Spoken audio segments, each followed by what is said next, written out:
Welcome to the Inspired Living with Autoimmunity podcast, the podcast for high achievers who want to stay sharp, focused, and full of energy despite their diagnosis. With your host, National Board Certified Functional Medicine Health Coach, Julie Michelson, where Julie helps you take your power back from autoimmunity. And now here's your host, Julie Michelson.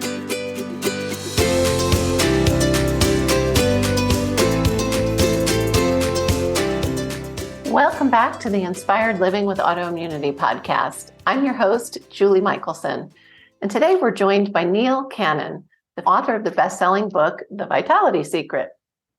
In our conversation today, Neil shares his approach to helping clients reverse engineer their ailments by addressing the pillars of vitality. If you're living an anti-inflammatory lifestyle and you're not getting the results you desire and deserve, this conversation is for you. Neil, welcome to the podcast. Thank you, Julie. It's an honor to be on your show. Thank you for having me on. Absolutely my pleasure. I've been looking forward to our conversation. I know I've heard you say that you didn't plan on being in the health and wellness industry. So I would love for you to share your journey with listeners. Absolutely. Yes, like everyone I know who works in holistic health, I come with my own story. Some story that took me from one path to another path. And it was my own healing journey or recovery, if you will. So I had pretty bad eczema for the best part of 30 years from a toddler. And I was always given these same kinds of treatments, symptom masking treatments, which meant it always came back. So steroid creams, which have left pigmentation on my skin and my hands. And the steroid creams really cause a lot of harm. Prescription moisturizers, which contain nasty ingredients, and antibiotics when it got really bad. And antibiotics, I'm sure you know, harm the gut lining. Yes. And particularly when overprescribed, it can really cause a lot of harm in the gut. And that's the very organ we want to heal when it comes to skin conditions. So it wasn't until my father's stroke when I really kind of had my own wake-up call. So a few years prior to his stroke, I remember him being told he had chronic inflammation. And I remember specifically where we were standing in the family home in the kitchen, and he just said to me, apparently I've got chronic inflammation or whatever that is. And his sister, who's a naturopathic doctor, had tested him and found it. And a few years later, he had the stroke. So he had hypertension, and then he had the stroke. And I just had this kind of inner knowing, this innate intelligence telling me that his stroke was avoidable.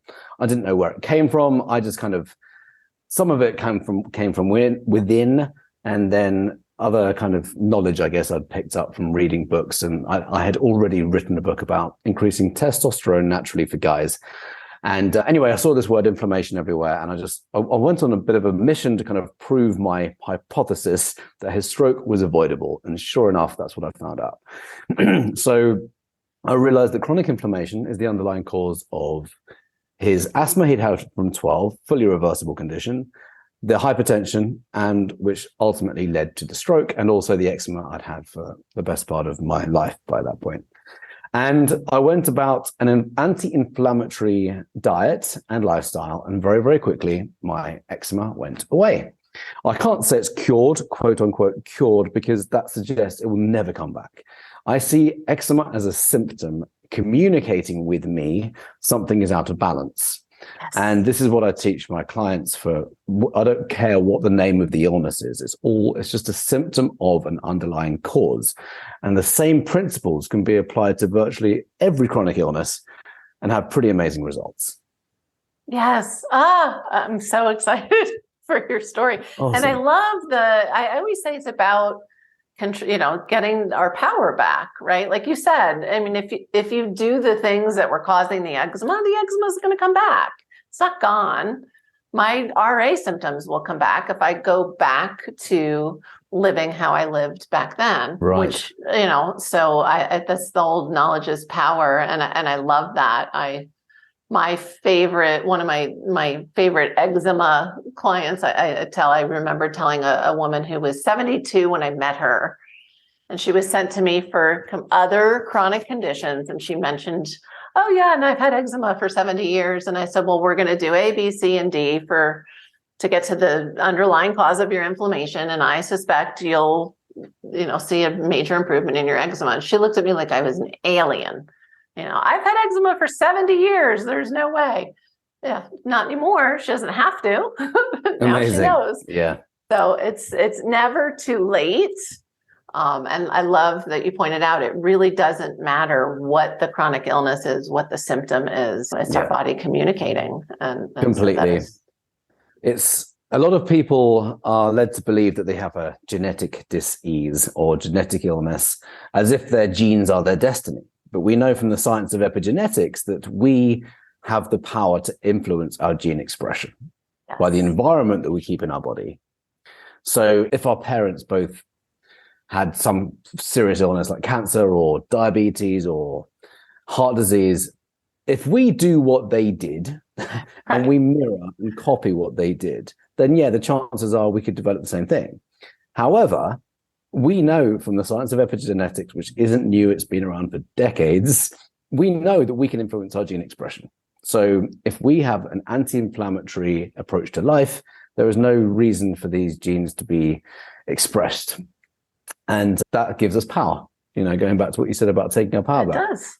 Yeah. It really does. It puts us in the driving seat. For the vast majority of the population, there are a few percent of the population that are born with defective genes or genes which are fully penetrant, which means that we don't hold the power to kind of influence their expression.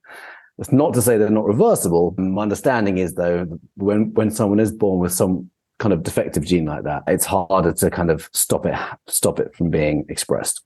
Yeah. Which is different than most of, I'm sure, what you see and what I see, who we're working with is, I would call most of the chronic illness today lifestyle illness, right? These are all these driven by inflammation, and we can make choices, make changes, and correct. I know you talk about in your programs the 4 pillars of vitality.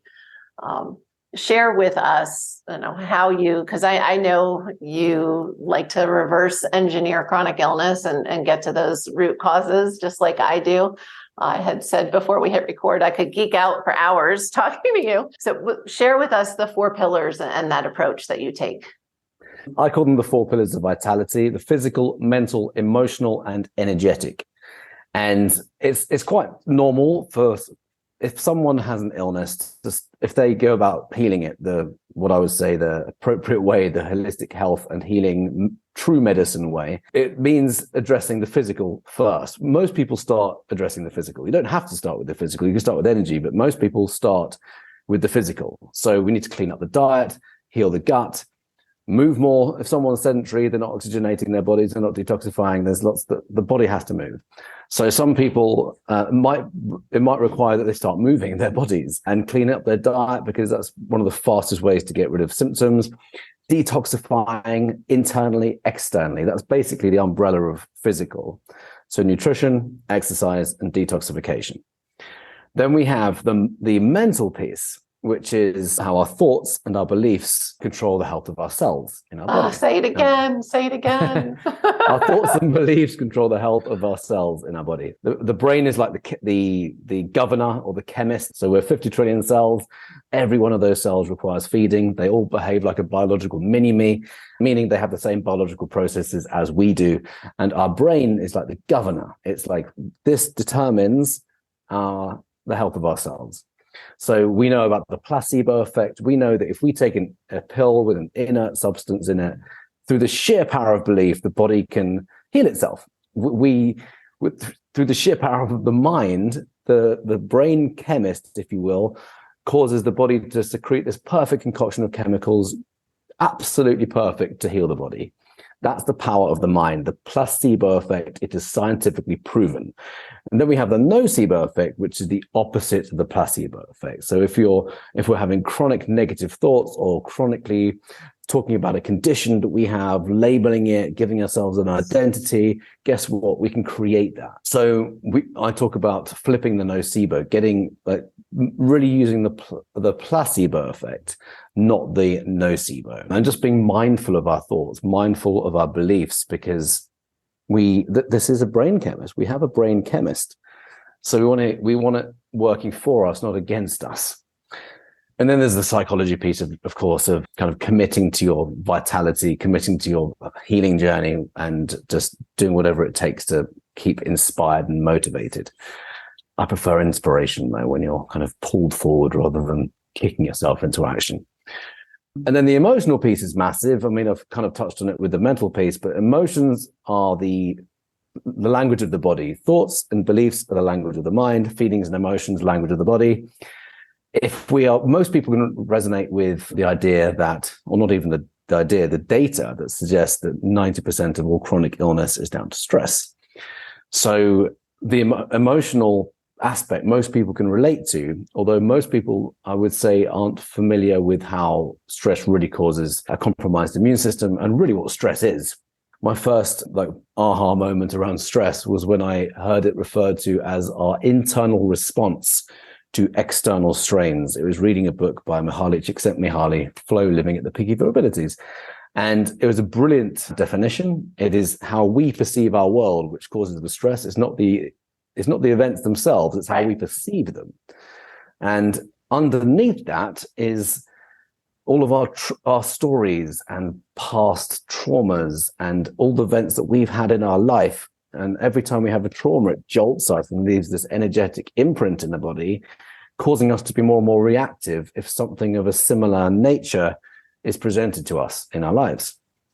So there's a huge amount of kind of growth around emotional health and emotional intelligence, where people can change their biology literally by understanding the role of emotions and how we perceive our world and how we react to our world. It's massive.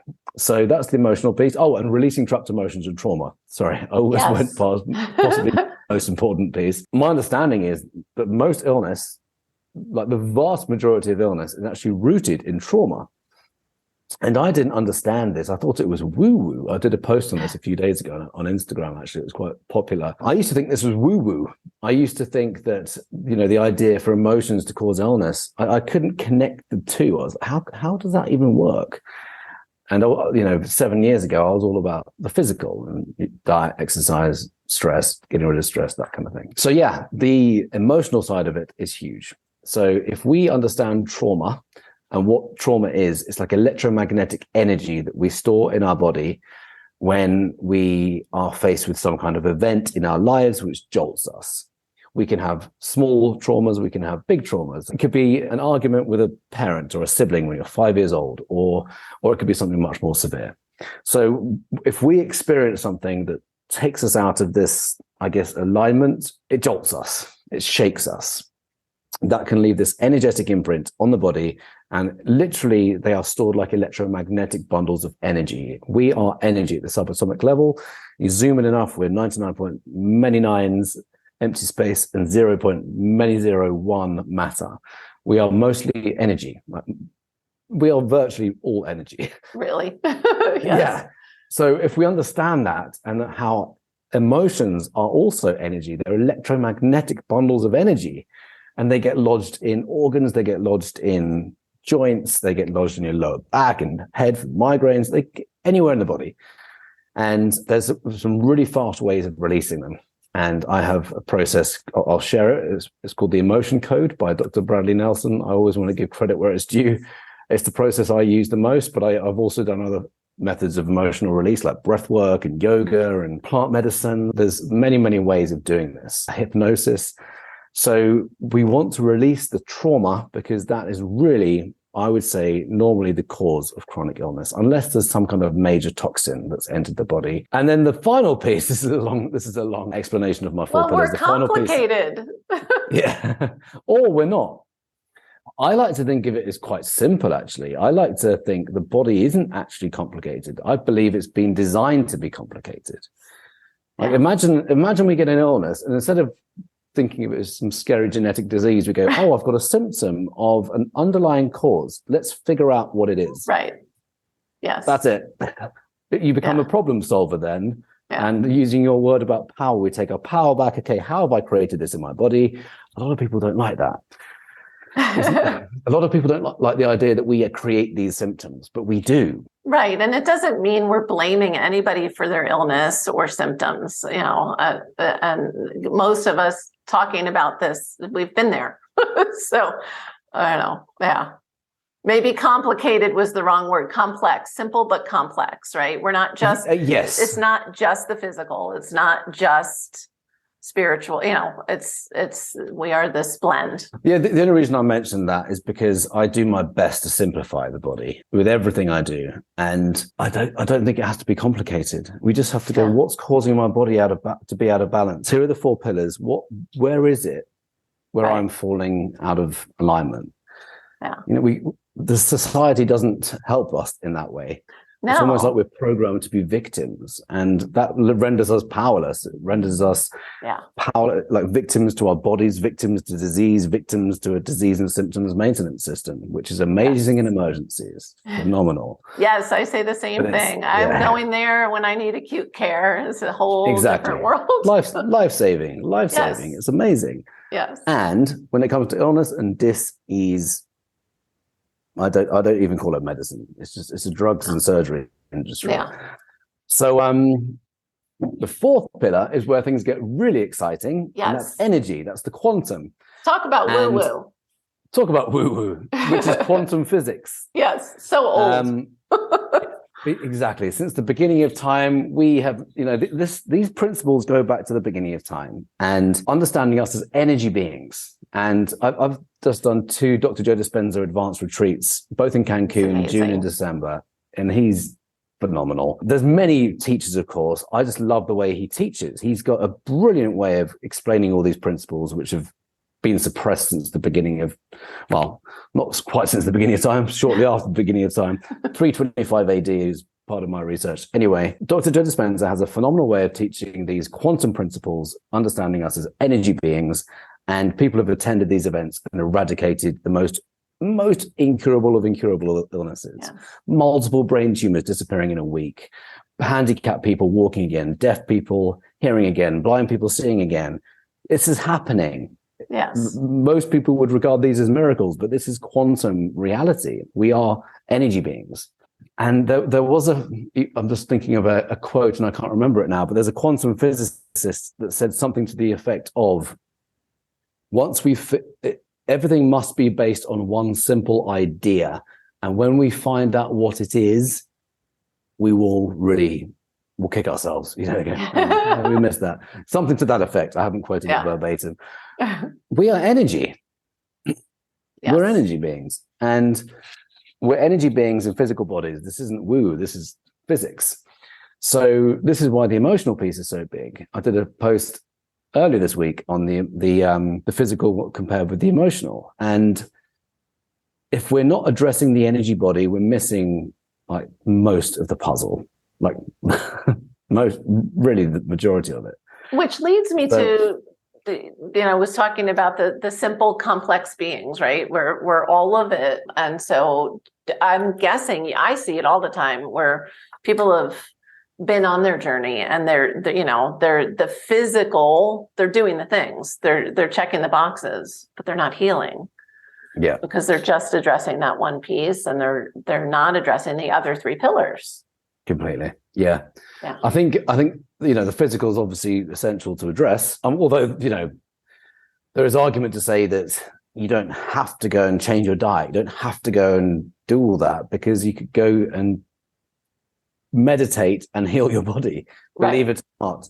It's just the most tangible for most people is to detoxify the body. It just makes sense to most people. If I'm eating crap, guess what? It's going to be manifested in the body. If I don't move my body, I'm not getting oxygen. I'm not detoxifying. So therefore you get ill. And there's some things that people can relate to in a tangible way. Logical way, yeah.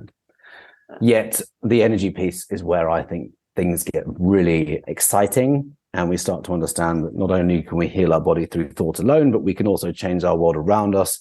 We can start manifesting cool stuff into our lives. We start attracting things, and life gets way more interesting when we understand that and we turn off the mainstream media nonsense. So true. Oh, don't be sorry. No, I say sing it.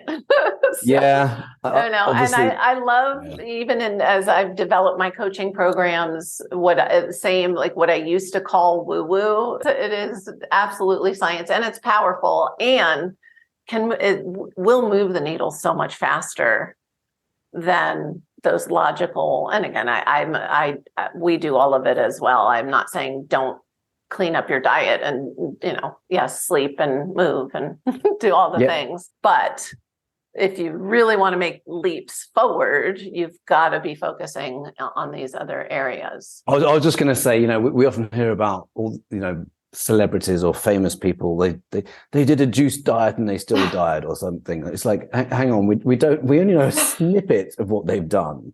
Have they addressed every angle? And did they go down the trauma route? Because we need to understand the trauma bit. And I really understand now that most illness is rooted in trauma. So, and I love what you said, to highlight, it doesn't mean, some huge, terrible thing. And so much of our own trauma, we don't even remember, we're not aware of, we've blocked. It's all about our perception, really. I mean, that's like you said, that jolt, when those can be, I was thinking as you were saying that earlier, knowing that you're in Mexico, I'm like, I lost my favorite stuffed animal, like my best little stuffed friend as a child when I was in Mexico. Yeah. And the fact that here I am at 53 and that I'm like, oh, I bet that was traumatic, Totally. And it can be something like that. It really can be. I've done so much work around this, and I've done meditations take me back into the womb. As I'm guided through the process, I'm remembering being in the womb, I'm remembering birth, I'm remembering shortly after the birth. It's in the energetic realm, so it's not like a memory here. Right. Anyway, there's so much fascinating stuff that we can do to heal. And one thing I'd just love to say on the trauma piece, we don't have to go and talk about it. We don't have to go and do years worth of talk therapy and relive the trauma and make it more and more solidified in the brain. That can be counterproductive. Thank you for saying that. That can be re-traumatizing. And I'm not anti-therapy or any of that, but I love you touched on it before. And there's more than one way to clear your trauma and heal your trauma. And so finding something that's, if I was ready to do the work, I wouldn't want to feel better in a year or 2 or 3 or 6. I would be looking for the breath work, the meditation, the hypnosis, the plant, whatever it is that resonates with you, and probably more than one thing too. Yes, totally. Yeah. And it gets to be fun, I like the methods that they're fun. With trauma release, it sounds like a really scary thing, but when we do it, it's just one way is that I mentioned, the emotion code. You're just asking the body yes or no questions. Oh, that's the name of it. That's where it's stored. Let's release it now, and that's it. Yeah. It's Dr. Bradley Nelson, brilliant pioneer. So amazing, and again, it's so important. This is absolutely not the direction I thought we were going to go in for the conversation, but it is, when we're talking about, we both are helping people identify their underlying drivers, and trauma is always there. And it could be that you're living on fast food or, all the other parts and pieces, but to be fully well, we've got to be doing the trauma work, and we've got layers and layers. I mean, we're never done. We have layers of it. So many layers of the onion. I love it. So do you then saying, okay, we're talking about trauma and emotion and energy and quantum. And then we did talk about, the physical and the food and the movement and detox. Where's it starting? I mean, where do you start with people, or is it where they need to start? Good question. If it's private, I always start with where they need to start. If it's on a group session, I normally introduce people to the physical, because it's the most tangible. Yeah. So a lot of people don't understand what inflammation is. So I go about explaining that. and then saying, let's have a look at your diet. Is anything you're eating not real? And how can we get back to nature and clean it up, super clean? So some people can have alleviation of symptoms through diet alone. Yeah. Many people can, in fact, which goes to show the power of food. Food is epigenetic. It changes the environment in the body. So we normally start with diet and healing the gut from a physical perspective. If people are sedentary, I get them to enjoy moving. We can't outsource exercise. So let's just enjoy it. Yeah. And it's essential. We have to move our bodies. We can't be sedentary. And a lot of people are sedentary all day, every day, driving to and from work, and then on a couch in the evening. And that doesn't work. It just doesn't work. So we have to be active. So let's enjoy being active. Do dancing or hiking or getting out into nature or taking a dog for a walk. Or just walking around the block with a music or a podcast. Yes. Exactly. So I always help my clients find ways to enjoy being active. That's normally where we start. And then as the weeks progress, we go through, start with the physical, mental, emotional, energetic. So it's like an 8-week program normally. Well, it is an 8-week program. And we just go through them systematically. If I work with someone on a private basis, and if they say to me, Neil, I've got the whole diet piece dialed in, I'm anti-inflammatory, everything, I'm already active, I'm working out, I'm grounding, I've got sunlight, everything's good. I'd love to more help with the mental piece or the emotional piece or the spiritual piece or the energetic piece. Then we do that. It's more tailored. Right. And then you say, now we're going to have some fun. Exactly. Yeah. And I like that you said that, because it gets to be fun. It doesn't have to be a slog. It doesn't have to be, some people start a health regime or a fitness program, and it's almost like it's going to introduce a sacrifice into your life or pain into your life. Right. Which then it's not going to be sustainable. And you and I both are about, creating lifestyle, not like, anyone can hold their breath for 8 weeks and do fill in the blank, right? Yeah. When be miserable and cranky. Yeah. And that's not what we're about. And I know, like myself, you have so many tools for your clients. I could have 5 hours of content with you, and we could talk about breath work, we could talk about ice baths, we could talk. There's just so much, but I love also kind of pulling the lens back and saying like, hey, look, but we have to be hitting all of this. I'm just grateful that you're here sharing with us. I may have to have you back so that we can dig into the topic we were going to discuss today. I'm not even going to say what it was. So, because I love talking to people who are like-minded, and I do believe this is why one of the reasons I do this podcasts were instrumental in my healing journey. I found a lot of information there, but also I think the more of us talking about these things is where people are like, oh, maybe she's not crazy, and this isn't woo-woo, this is science, and this works. And we all, have similar and different approaches, but it's all, like you said, holistic, and we have to be really, addressing the whole human to get that inflammation down. Yes. And one thing I just love to say is the moment we reframe an illness to a gift, it becomes a gateway to an elevated way of living. After breath, I actually run breathwork myself, and I know you do. A friend of mine about a year ago said he sees vanity as the gateway to consciousness. And I paused and thought about it for a second, and I thought, I like it, except I'm going to make an adjustment. I put this in my latest book. I see sickness as a gateway to consciousness. And I believe that's so true. Yeah, there's normally 2 routes that people go down. Most people would probably start with the Western medical route because that's what they've been groomed to think. But then what often happens, and this is I found in my own podcast, I interview people who reverse incurable illnesses according to Western medicine. Yes. They just take this drug, that gets sicker and sicker and sicker until eventually they go, okay, that doesn't work. And then they go to the holistic health and healing route. Yes. So, and then that's where the magic happens, because they're like, they go through all the pillars and they start detoxifying their body. They discover all this information that wasn't there. They get onto Gaia. Gaia is my Netflix. I don't use Netflix. Right. I watch Gaia and look at all these amazing documentaries on there about energy and about healing the body through thought alone, and discoveries of sacred geometry and understanding what we can do with energy and how we can heal other people with energy, or how we can manifest. And it gets so much more interesting than just taking a bunch of drugs, which typically... Interesting is the least of it. It's also effective and it's effective and life transformative. Yeah. Absolutely true. Absolutely true. And for those of you that haven't checked out Neil's podcast, The Vitality Secret is amazing.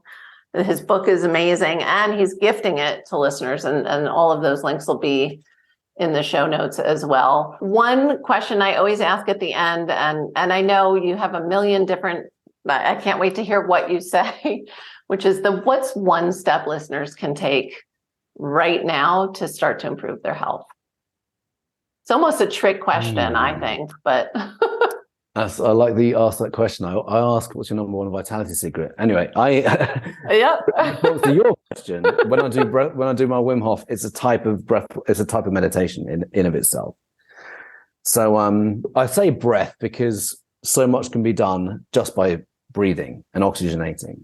I was at the Truth About Cancer Live Symposium in 2016, and I'll never forget this. One of the doctors said the number one reason for chronic illness is under oxygenation of cells, like above everything else. So I thought that's the piece that needs to be addressed. Yeah. And you're familiar with the Wim Hof method. I've got a bunch of people I have done the training.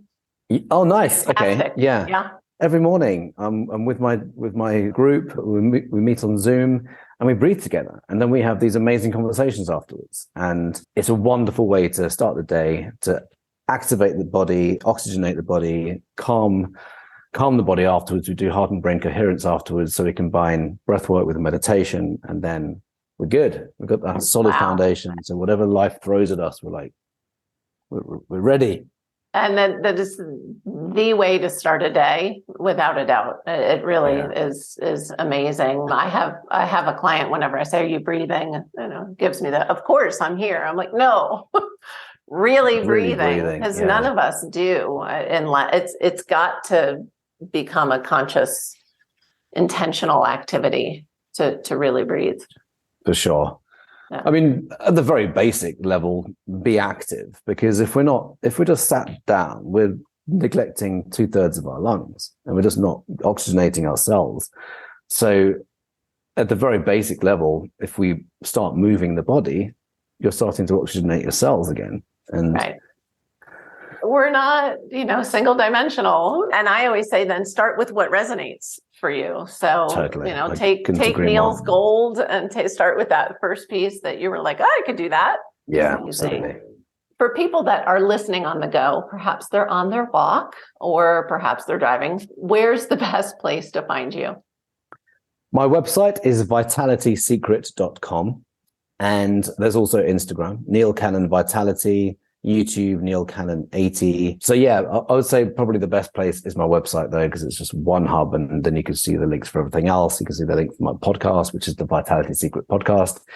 If you go to vitalitysecret.com/book, you can get an e-copy of the Vitality Secret there. Which is amazing. I can't encourage listeners enough to go grab that book, and it's so generous that you just have it as a resource for everybody, which is incredible. Yeah, I like to give as much as I can, and obviously there's also the business component where I coach people, and then I have my online program that you'll see on the website as well. So yeah, doing what I can to help. It's amazing. We're grateful that you're out there, and seriously, if you're listening to this, you like podcasts, check out Neil's podcast. He has unbelievable guests, and I'm going to hold him to the invite. I'd be honored to share my healing journey as well. Neil, thank you so much for being here today. It's been fantastic. Thank you, Julie. It's been an honor. Thank you very much. For everyone listening, remember you can get the show notes and transcripts by visiting inspiredliving.show. I hope you had a great time and enjoyed this episode as much as I did. I'll see you next week. Thank you for listening to Julie Michelson's Inspired Living with Autoimmunity. Did you enjoy this episode? Please like, share, and subscribe wherever you listen to podcasts. If you'd like to get a transcript of this and every other episode, just head on over to inspiredliving.show or click on the link in this episode's description. There, you can also find everything we discussed in this episode, including links and information about our guest. You can even send in your questions to be answered by Julie in a future episode. That's inspiredliving.show. Until next time, this is Julie Michelson's Inspired Living with Autoimmunity podcast, helping you take your power back.